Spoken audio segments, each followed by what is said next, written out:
Pak Anies, say hi Pak Anies.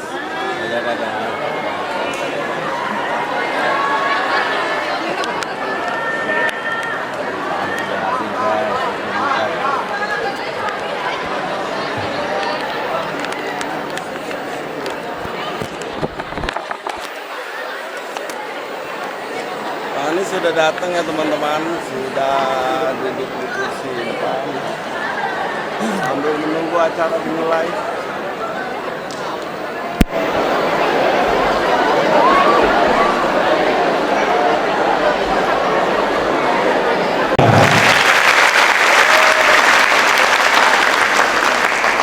Sebentar lagi kita akan melihat dan mendengarkan pemaparan dari Bapak Anies mengenai gagasan, visi dan misi yang dimiliki oleh Bapak Anies terhadap bangsa Indonesia.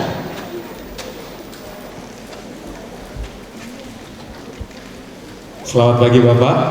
Selamat datang di kampus Jingga Visip UI. Ya, boleh diletakkan terlebih dahulu. Boleh di Ya. Kami persilakan Bapak selama 30 menit ke depan. Terima kasih.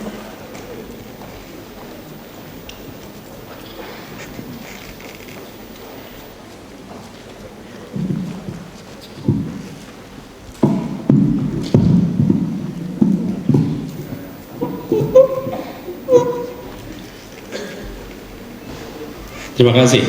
Assalamualaikum warahmatullahi wabarakatuh. Selamat pagi, salam sejahtera untuk semuanya.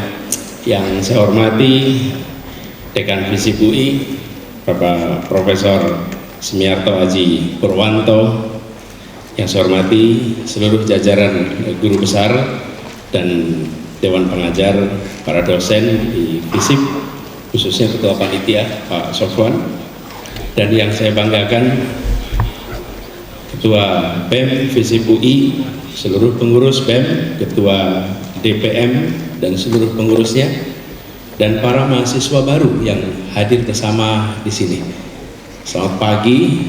Insya Allah ini adalah wajah masa depan Indonesia yang lebih cerah nantinya. Tadi Pak Dekan pakai yel-yel, kalau boleh saya ulang yel-yelnya, boleh Pak ya? Jadi kalau lihat yelnya, kalau sambut salam saya Visip. Sambut salam hangat Visip. Dari kami Visip. Oke, saya ulang ya. Sambut salam hangat saya Visip.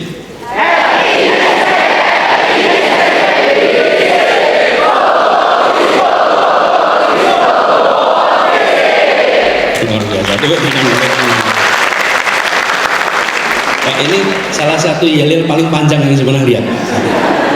Biasanya yang panjang yang memandu, yang merespon singkat.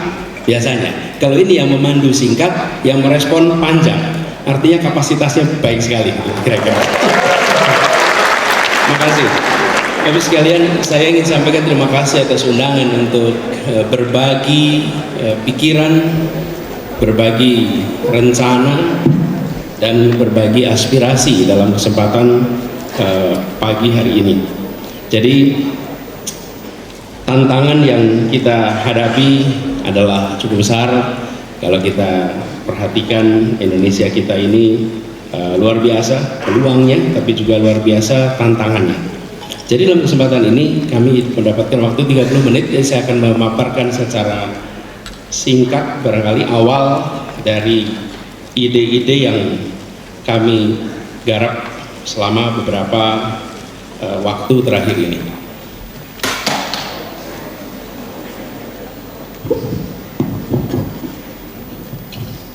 Bapak sekalian saya hormati, kita ingin Indonesia yang lebih maju, yang lebih adil.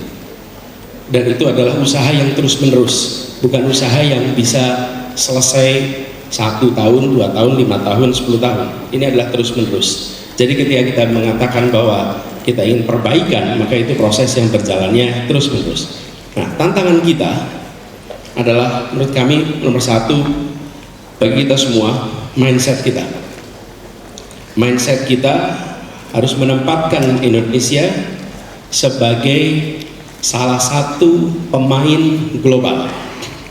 Kita semua, adik-adik semua, apalagi masih mahasiswa, adalah hari ini warga Depok atau warga Jakarta atau warga Jabodetabek, yang kedua warga Indonesia, yang ketiga warga dunia. Jadi mindset kita bukan hanya kita warga Indonesia, tapi kita warga dunia.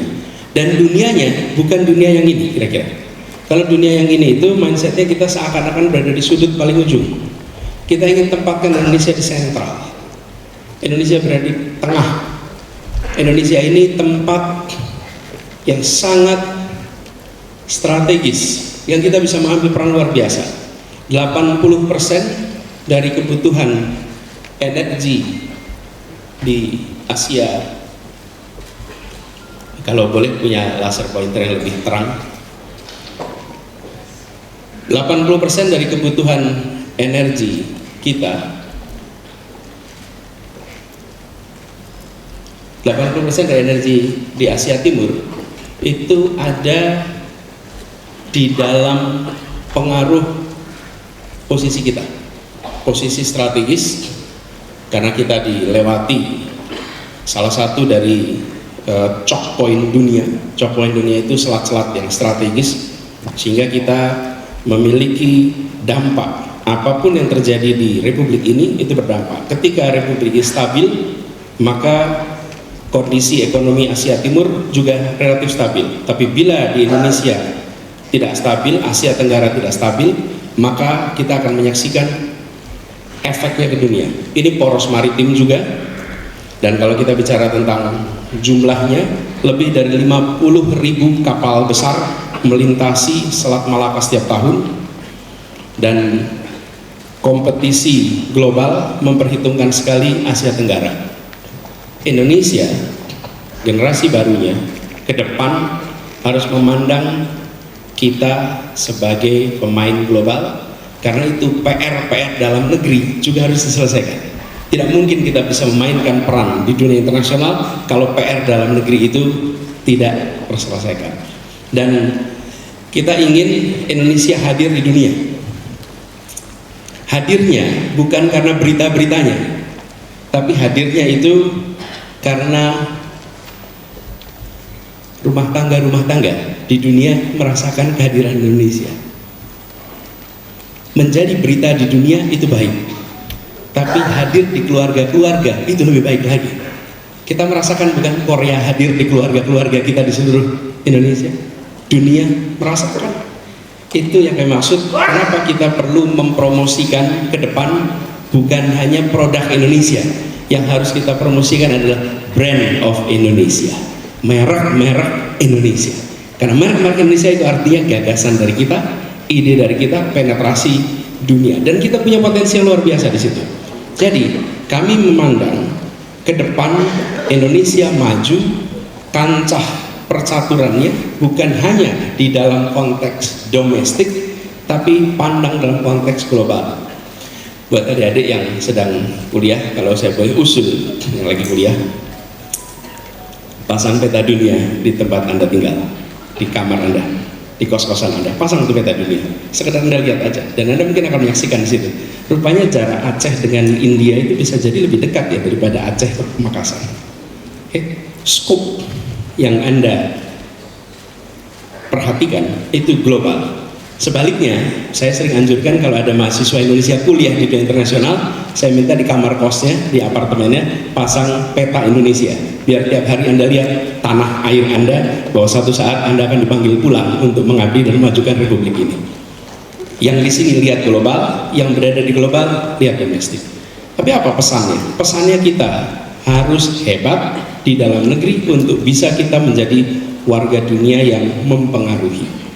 Dan kata kuncinya adalah Indonesia mempengaruhi. Lalu bagaimana kita bisa maju dan adil. Saya ingin tunjukkan pada adik-adik semua sebuah fase yang sudah dilewati oleh Indonesia. Kata kuncinya satu. Kita berhasil menjadi satu bangsa di tahun 1928 ketika kita memutuskan menggunakan bahasa persatuan, bahasa Indonesia, mendeklarasikan bangsa kita bangsa Indonesia, dan menyatakan tumpah darah kita tumpah darah tanah air Indonesia. Ini memutuskan satu bangsa ini dahsyat karena menyepakati bahasa bersama, bahasa persatuan. Itu luar biasa. Tanpa bahasa persatuan, hari ini parlemen kita, DPR kita, pemerintahan kita kalau berdiskusi mungkin perlu penerjemah. Anda lihat Uni Eropa. Uni Eropa itu kalau tidak salah 28 negara. Bahasa persatuannya apa? HI. Halo. HI. Bahasa persatuannya apa? Official language-nya Uni Eropa itu bahasa apa? Inggris? Hah? Inggris sudah keluar loh. Bahasa Prancis. Kira-kira orang Jerman mau nggak pakai bahasa Prancis? Enggak. Jadi bahasa persatuan apa? Teman-teman sekalian, bahasa resmi Uni Eropa ada 23 bahasa.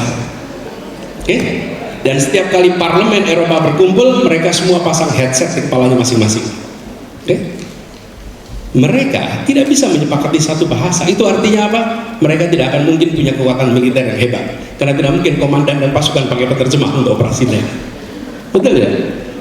Menyepakati satu bahasa jangan dianggap enteng. It was a genius breakthrough. Dan bahasa yang disepakati bukan bahasa yang penggunanya paling banyak. Bahasa yang disepakati adalah bahasa Melayu kepulauan yang kita sebut sekarang bahasa Indonesia, dan diperkaya dari seluruh bahasa dari berbagai daerah sehingga sekarang menjadi bahasa Indonesia.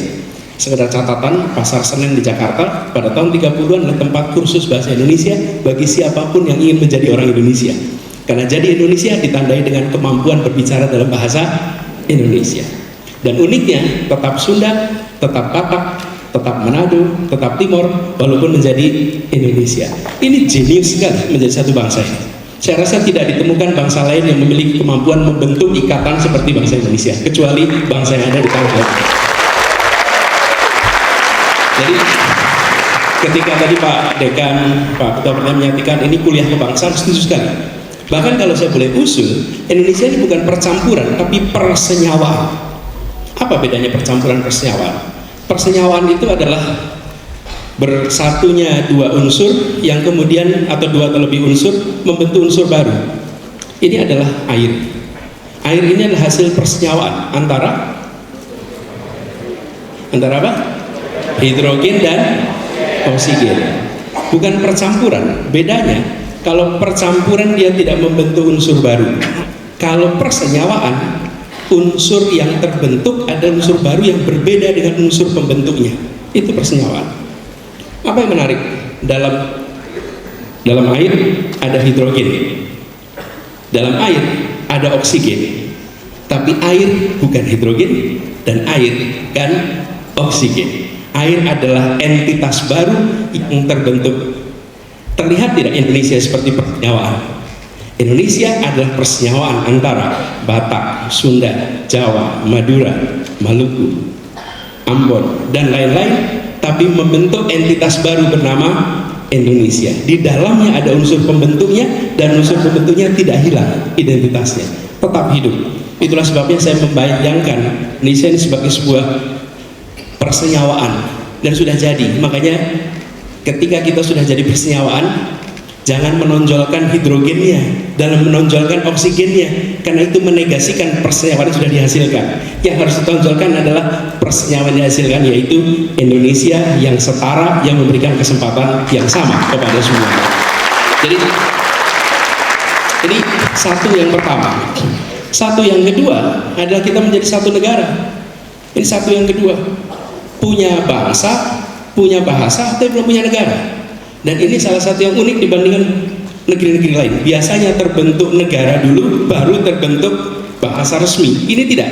17 tahun sebelum negara terbentuk sudah membentuk bahasa persatuan. Kita tahu menjadi satu negara. Tapi dalam prosesnya Indonesia sempat berubah menjadi sebuah negara federal. Dan kita hari ini menyebutkan NKRI harga mati. Tapi kalau NKRI itu tidak pernah ada, maka kita gak akan pernah bisa bilang negara kesatuan. Jangan pernah lupakan bahwa sempat Indonesia itu, Republik Indonesia menjadi bagian kecil dari sebuah Republik Indonesia Serikat. Republik Indonesia hanya bagian kecil. Republik Indonesia presidennya Soekarno, Republik Indonesia Serikat presidennya Mr. Asad. Ini fakta sejarah.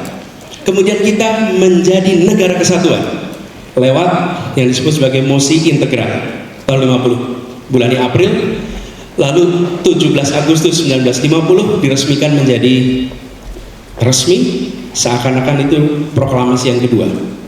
Lalu yang ketiga, ini yang ketiga, satu wilayah, sudah satu bangsa, satu negara, satu teritori. Kenapa? Karena sebelumnya Indonesia itu hanya tanah, tapi tidak air. Perairannya adalah perairan internasional. Antara Jawa dengan Kalimantan itu wilayah internasional. Antara Kalimantan dengan Sulawesi itu wilayah internasional. Yang disebut sebagai Indonesia hanya tanahnya, airnya tidak. Lalu Juanda melakukan deklarasi tahun 57. Kalau peristiwa anekdotnya, katanya Bung Karno ke pelabuhan di Cirebon. Di pelabuhan di Cirebon, Bung Karno menyaksikan kapal-kapal berbendera asing banyak sekali. Kemudian tanya, ini kenapa banyak sekali Pak bendera asing? Ya karena kita ini wilayah airnya perairan internasional, belum diakui. Perjuangannya tidak pendek. Tahun 82 baru UN Clause itu keluar, dan akhirnya kita diakui sebagai satu tanah air. Nah, teman-teman sekalian, Bapak Ibu yang saya hormati, satu yang kelima ini PR kita hari ini. Bila kita sudah satu bangsa, satu negara, satu kesatuan, lalu satu teritori, maka berikutnya adalah kita harus bisa menjaga persatuan ini. Apa kunci menjaga persatuan? Persatuan itu dijaga bukan lewat retorika, tapi dijaga lewat perasaan kesetaraan, perasaan kesamaan, perasaan keadilan. Sulit sekali membangun persatuan dalam ketimpangan. Sulit sekali. Di dalam kampung sulit, di dalam kota sulit, apalagi dalam sebuah negara. Karena itu penting sekali kita untuk menjaga persatuan Indonesia itu dengan menghadirkan keadilan sosial bagi seluruh rakyat Indonesia. Itu kunci. Dan untuk bisa ke sana, maka kita harus melakukan langkah-langkah menyetarakan kesempatan, menyetarakan kesejahteraan. Jadi yang kelima, ini nanti kita perlu diskusikan terminologinya, karena belum Pak Dekan ini Pak Prof. Haji belum ketemu terminologi finalnya. Apakah disebut sebagai satu kesemakmuran? Apakah disebut sebagai satu perekonomian? Apakah disebut sebagai satu kesejahteraan? Tapi intinya adalah menjaga agar satu yang kelima mengikat kita semua. Supaya apa? Bagi rakyat dimanapun dilahirkan, dia punya kesempatan untuk mendapatkan kesejahteraan yang setara. Itu PR kita yang berikutnya. Nah, for lack of better term, kami menggunakan istilah satu Indonesia, satu ekonomi. Ini for lack of better term, satu perekonomian. Satu perekonomian artinya apa? Dimanapun kita berada, maka kita tersambungkan secara perekonomian. Di balik itu tersambungkan secara kesejahteraan, di balik itu tersambungkan secara fasilitas untuk menuju kesejahteraan. Apa fasilitas menuju kesejahteraan? Kesehatan, pendidikan, yang kemudian lapangan pekerjaan. Nah, itu meningkat, membuat mereka menjadi satu kesejahteraan, satu perekonomian. Jadi harapannya adalah gagasan ke depan, kita ingin satu Indonesia yang kelima, satu perekonomian, satu kesemakmuran, satu kesejahteraan. Artinya setiap keluarga bisa memenuhi kebutuhan pokok, bisa menabung, bisa merencanakan masa depan. Kata kunci menghadirkan keadilan. Dan kalau boleh kami reflektif atas perjalanan bangsa ini, kenapa kita memilih menggulung kolonialisme? karena kita melihat sistem kolonialisme itu tidak adil. Tidak adil. Di negeri ini kaya sumber daya, tapi yang merasakan kekayaan di negeri Belanda. Kira-kira ada ketimpangan antara yang mengelola negeri ini, okay, dengan yang berada di negeri ini. Pusatnya resminya di Batavia, tapi sesungguhnya pengambil keputusan itu ada di negeri Belanda. Negeri Belandanya kaya raya, wilayah ini miskin. Karena itulah kita ingin merdeka supaya ada keadilan. Jadi ketika hari ini kita mengikhtiarkan keadilan, sesungguhnya ini adalah menuntaskan perjalanan yang dimulai dengan Jembatan Emas Proklamasi 1945. Karena kita meneruskannya di aspek keadilan. Apa aspek ini? Ini yang sangat mendasar kami melihat adalah menghadirkan kesetaraan pada apa? Kebutuhan pokok, akses pendidikan, akses kesehatan. Bapak Ibu sekalian, ketika sampai kepada 3 hal ini yang akan membuat sebuah keluarga, sebuah masyarakat akan bisa maju. Apa? Ketika bicara tentang kebutuhan pokok, pangan yang terjangkau, hunian yang terjangkau, energi yang terjangkau. Energi itu mulai dari air. Kebutuhan air itu termasuk energi. Jadi pangan, perumahan, energi itu 3 dari sekian kebutuhan dasar pokok yang harus terpenuhi. Dan ketika sampai kepada ini, Bapak sekalian, kita akan menyaksikan bahwa kita masih mengalami PR besar. Masih PR besar. Apa yang kita rasakan di Jabodetabek dengan yang kita saksikan di daerah-daerah yang jauh dari pusat kota, yang jauh dari Pulau Jawa, maka kita akan menyaksikan ketimpangan yang luar biasa. Bahkan sebagai ilustrasi teman-teman, ada satu dua warung yang di seluruh Indonesia ini sama. Ada warung yang di Indonesia ini sama, di mana-mana ada. Namanya apa? Alfamart, apalagi Indomaret dan lain-lain. UMP-nya beda-beda, tapi harga barang di toko itu sama. Oke? Anda datang di Jakarta, UMP-nya 4,9 juta. Terus Anda datang di salah satu kabupaten yang UMP-nya 1,2, UMP-nya 1,5, UMP-nya 2, tapi begitu masuk ke toko, dia akan ketemu dengan harga yang sama. Perhatikan harga barang di pasar. Harga barang di pasar, cabai yang di Jakarta dengan cabai yang situ Bondo, saya pernah saksikan bulan lalu, setara harganya. Tetapi dari sisi pendapatan kita punya perbedaan yang luar biasa. Yang kedua adalah pendidikan. Pendidikan ini mendasar, teman-teman semua ada di sini karena pendidikan. Semua saya, para guru besar, semua di sini para dosen juga karena pendidikan. Pendidikan adalah eskalator sosial ekonomi. Di bawah naik ke atas lewat eskalator pendidikan. Dan ini apa aspeknya? Akses berkeadilan ke sekolah berkualitas dan terjangkau, pembelajaran berkeadilan, kompetensi distribusi dan kesejahteraan guru, pendidikan vokasi untuk persiapan kerja, akses pendidikan tinggi yang berkualitas. Akses itu artinya harga yang terjangkau juga.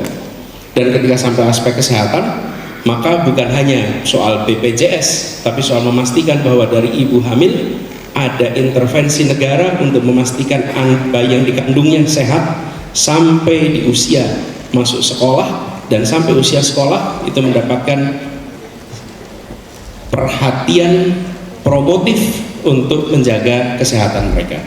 Jadi Bapak Ibu sekalian saya hormati, di sini saya ingin sampaikan bahwa apa yang kita sebut sebagai kebutuhan dasar yang setara itu minimal 3 aspek. Lalu ini potret kita hari ini. Kita merasakan bahwa kontribusi perekonomian masih sangat terkonsentrasi di sebuah wilayah. Bapak Ibu bisa saksikan di sini, separuh lebih berada di Pulau Jawa. Kemudian di Kalimantan ada 9%, Sulawesi 7%, sisi timur ada 2,5, sisi barat ada 22%. Ini perlu ditingkatkan, bukan Jawa diturunkan, tapi yang luar Jawa mengalami intervensi untuk peningkatan. Karena dengan cara itulah maka tenaga kerja tidak terdorong untuk pindah ke tempat yang ada pekerjaan yang mayoritas ada justru di Pulau Jawa. Lalu tadi juga disampaikan oleh teman-teman sekalian, ini semua yang tadi saya sampaikan menyetarakan kesempatan, memberikan peningkatan kesejahteraan, itu harus dikerjakan dalam sebuah demokrasi yang sehat. Kita membutuhkan demokrasi yang deliver, demokrasi di mana ide gagasan menjadi yang terdepan di dalam proses politik, dan kebijakan itu menjadi output yang dituju oleh semua, kebijakan untuk kesejahteraan. Jadi kami melihat kualitas demokrasi ini harus ditingkatkan. Kita tadi salah satu menyebut soal kebebasan berekspresi. Demokrasi itu bukan hanya soal ada pemilu atau tidak, tapi demokrasi itu adalah nilai-nilai yang tumbuh di dalam masyarakat, di mana aspirasi bisa diproses melalui proses politik tanpa ada rasa takut, tanpa ada tekanan, dan kemudian nantinya bisa menjadi keputusan-keputusan yang dilaksanakan semuanya dalam kedamaian. Nah, ini yang sekarang seringkali menjadi masalah, karena kita menyaksikan kalau di sosial media sih banyak sekali yang kalau menulis itu nyebutnya Konoha, Wakanda gitu. Apa artinya? Ini menunjukkan ada self-censorship. Bahkan kemarin ada yang menyebutkan bahwa kota yang polusinya paling buruk namanya Lahore, dan lalu mengkritik kota Lahore habis-habisan. Kenapa? Ini tanda-tanda yang tidak sehat. Kenapa saya katakan begini? Ada dua sistem di dunia ini, demokratik dan non-demokratik. Yang non-demokratik pilarnya adalah fear, rasa takut. Itu non-demokratik. Yang demokratik pilarnya adalah trust. Sebuah demokrasi mengandalkan keterbukaan, mengandalkan kebebasan, dan di bawahnya ada pilar bernama kepercayaan atau trust. Non-demokrasi dia mengandalkan kepada rasa takut, fear. Karena itu perhatikan, rejim-rejim otoriter pasti menggunakan rasa takut untuk menjalankan kekuasaannya. Begitu rasa takut itu hilang, rejimnya tumbang. Arab Spring, Filipina, kemudian Iran, Afrika Utara, bahkan ketika transisi di 97-98 itu karena fear itu hilang, semua bergerak. Begitu fear hilang, maka rezim tumbang. Nah, ketika kita dalam demokrasi dan ada fear, sesungguhnya ini tanda-tanda yang tidak sehat. Karena itu harus dikembalikan. Kebebasan berbicara harus menjadi prioritas yang harus kita bereskan di dalam 24 harus. Jadi kalau ada pasal-pasal di dalam undang-undang yang mengganggu kebebasan berekspresi, sudah seharusnya itu direvisi dan harus bisa melindungi justru kebebasan berekspresi, bukan malah menghalangi kebebasan berekspresi. Nah, undang-undang ITE itu bermasalah kami melihat bukan pada melindungi data, itu yang diperlukan, melindungi data, melindungi informasi. Tapi ketika itu pasal-pasal karet itu dipakai untuk meredam ekspresi kebebasan, itu bermasalah.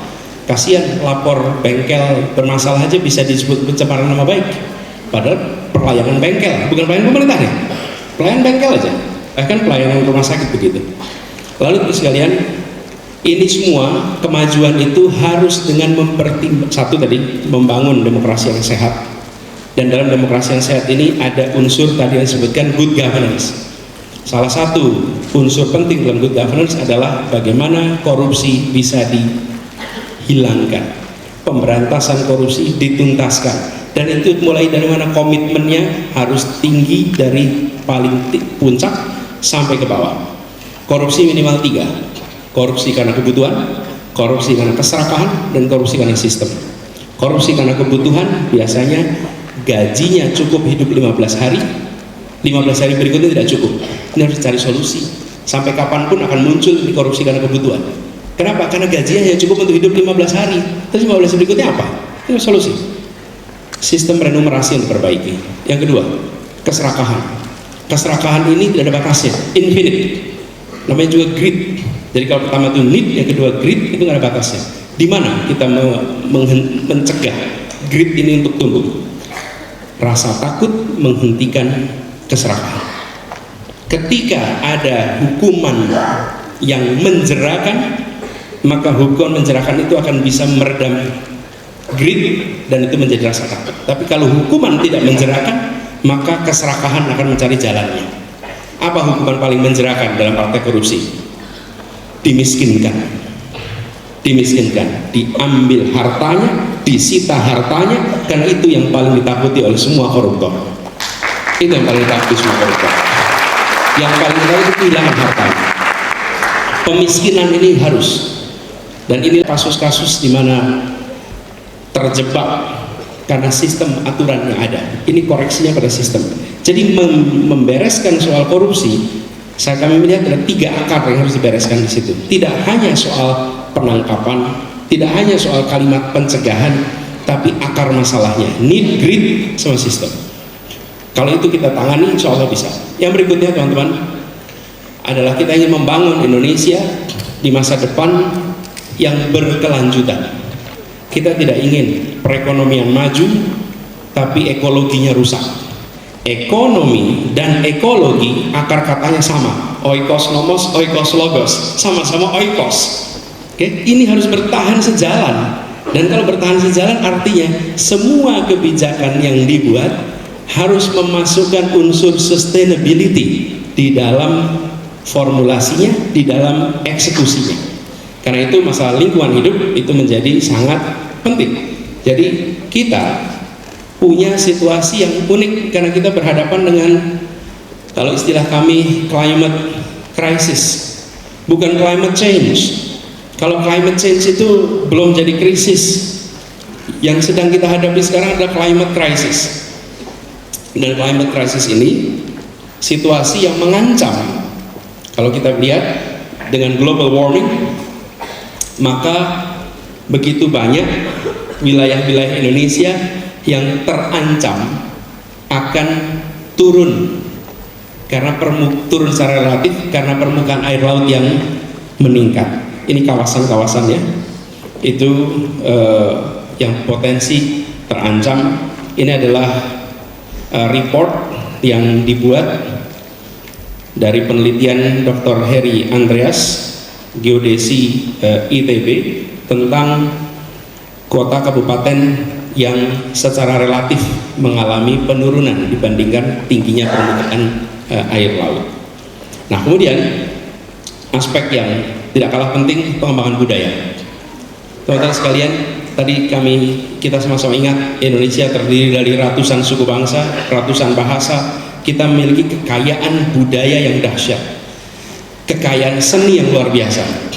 Maka ke depan kita tidak bisa hanya mengandalkan kemajuan itu di aspek perekonomian saja, di aspek pendidikan kesehatan, tapi juga di aspek kebudayaan. Budaya kita yang luar biasa ini harus menjadi andalan untuk kita, dalam tanda kutip, mendunia. Kalau Bapak Ibu lihat, bahkan di ilmu politik kalau tidak salah sekarang sudah ada namanya gastrodiplomasi. Betul ya? Gastrodiplomasi itu biasanya kita dengar gastrologi, orang sakit perut. Tapi kalau gastrodiplomasi ini salah satu yang unggulan. Boleh ditunjukkan ini gambar foto yang tadi saya minta ditambahkan. Ini posisi Indonesia ketika bicara produk gastronya. Gastro ini best deep fried dessert in the world, nomor 1 pisang goreng. Ya, number 1. Okay, next slide. Next coba. Tuh. CNN World Best Foods Reader's Choice, nomor 1 rendang, nomor 2 nasi goreng. Loh. Berikutnya coba. Best rated soup in Asia. Nomor 1 rawon. Nomor 2 gulai cincang. Saya tanya di sini, yang suka rawon siapa? Angkat tangan. Woi, semua. Gulai cincang? Tuh kan? Oke, next. Lihat nih, most iconic ice cream. Zhang Randi, Surabaya. Ragusa es Italia. Ini 2 yang paling ikonik di dunia. Teman-teman, apa yang terjadi? Kita potensinya besar, tapi intervensi negara di bidang kebudayaan belum besar.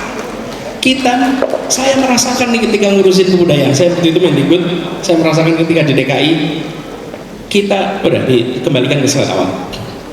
Negara harus hadir investasi di sini. Coba perhatikan Korea Selatan. Korea Selatan itu dimulai tahun 90-an ketika negara, waktu itu pemerintah Korea Selatan secara serius melakukan investasi di bidang kebudayaan. Ketika mereka investasi di bidang kebudayaan, investasinya apa?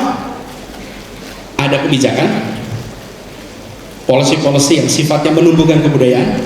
Yang kedua, ada investasi finansial di bidang kebudayaan, dan yang ketiga ada pembangunan infrastruktur bidang kebudayaan. Kalau negara invest di bidang kebudayaan, nanti pelaku budaya itu akan tumbuh. Pelaku budaya akan udah habis waktunya ya. Oh, 1 menit lagi. Oke. Jadi kita menginginkan budaya Indonesia yang tadi di peta awal tadi. Kita ingin bukan hanya jadi berita-berita di televisi sedunia, kita ingin produk Indonesia dirasakan di rumah-rumah di seluruh dunia. Jadi mindsetnya beda, bukan soal tokohnya yang dikenal di seluruh dunia, tapi produknya yang dikenal. Karena itu tadi saya sampaikan, ini adalah brand of Indonesia yang harus maju. Dan itu, teman-teman sekalian, masuklah di dunia sastra. Begitu sastra kita terjemahkan, waktu itu kita terlibat di Frankfurt Book Fair, diterjemahkan bahasa Jerman, dan bahasa Jerman itu adalah pintu masuk untuk sastra. Langsung dia terjemahkan begitu banyak bahasa. Oh, sastrawan kita mempesona dunia. Begitu lihat rupa kita, seni rupa kita dipamerkan luar biasa. Jadi aspek kebudayaan harus menjadi salah satu aspek penting. Dan di sini kreativitas kita batasnya tidak ada, kemampuan kita berkreasi luar biasa, dan bila itu dikerjakan dengan serius, maka Indonesia akan bisa, kalau istilah saya terkait kebudayaan, tuan rumah di negeri sendiri dan tamu mempesona di negeri orang. Itu kira-kira. Nah, Bapak sekalian yang saya hormati, ini yang bisa saya sampaikan sebagai pembuka diskusi tentang bagaimana visi ke depan. Saya summary-kan. Satu adalah kita nggak perlu ini. Kita ingin lompat Indonesia satu, dari satu bangsa, satu negara, satu kesatuan, satu teritori, sekarang menjadi satu kesemakmuran. Dalam konteks apa? Dalam konteks dunia di mana Indonesia mewarnai, dan PR-nya membereskan kebutuhan dasar, kebutuhan pokok, kesehatan, pendidikan. Proses membereskannya lewat proses demokrasi. Proses demokrasi yang memberikan ruang kesetaraan, yang memasukkan ke semua kebijakan faktor lingkungan hidup, dan memberikan ruang kepada kebudayaan untuk tumbuh. Itu kira-kira summary-nya, semoga bermanfaat. Terima kasih. Assalamualaikum warahmatullahi wabarakatuh. Waalaikumsalam warahmatullahi wabarakatuh. Mari kembali kita berikan tepuk tangan yang meriah untuk pemaparan dari Bapak Anies Baswedan. Sekali lagi terima kasih Bapak, tadi kita sudah bersama-sama melihat pemaparannya. Ada begitu banyak data dan juga gagasan-gagasan yang dimiliki oleh Bapak Anies. Seperti tadi kita melihat, kita lebih menyadari bahwa Indonesia kaya akan aspek kebudayaan kita yang perlu kita perhatikan lebih. Seperti tadi ada es ragusa, lalu ada rendang, ada rawon, jadi lapar sedikit, tapi tentu saja tidak menarik perhatian kita. Bapak Anies, kami persilakan untuk duduk Bapak di kursi kedua dari kiri kami. Oke, baik. Sekali lagi terima kasih Bapak.